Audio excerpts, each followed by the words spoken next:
Quitting drinking cold turkey is really hard, and that's actually not how I let go of alcohol. Everybody's on a different path, everyone has their own journey, and I don't want to discourage anyone who is going the cold turkey route. If you have a severe drinking problem, you're physically addicted to alcohol, you've gone through a detox, you're going to meetings, by all means, stick with the cold turkey plan. However, if you're someone who drinks more like a habit, more in that gray area, that's where I was. I actually recommend taking breaks and then building. I think for a lot of people, and this was certainly the case for me, the best approach was to actually practice sobriety in the same way that you practice any other habit. You start with baby steps and then build from that and get better and better. When I quit drinking, I had been a drinker for nearly 20 years, and this was such a regular part of my life. It was such a habit. It was so ingrained in my schedule, in my day to day. So to just overhaul that overnight felt impossible.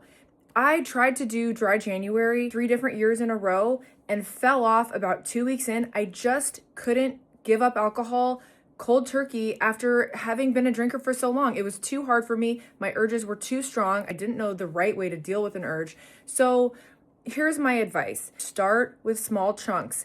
Depending on how much you drink now, give yourself a time frame. So if you drink every single day, start with a day. Pick a day this week and say, make a promise and a commitment to yourself. On Wednesday this week, I am not going to drink. And do not break that no matter what. Even if it's just one day, that's amazing because that's one day less than you are used to drinking if you're a 7 nights a week drinker. If you are used to only drinking on the weekends, cut that back by a day. You get the point. But you start small and you build. This is the same way I would suggest addressing any other habit. You start small and scale. You don't have to build Rome overnight, but you need to make progress in that direction. Every time you don't drink, it's like a vote for the new version of you that doesn't drink. So here's a great example. When I was first cutting back, way before I actually was able to let go of alcohol completely, I would practice like this. I would go out to dinner with a friend in a situation where I would normally have a couple glasses of wine. I would order a Coke. Find other situations like this. You go to a sporting event. Normally you have like a few beers. Try ordering an athletic beer.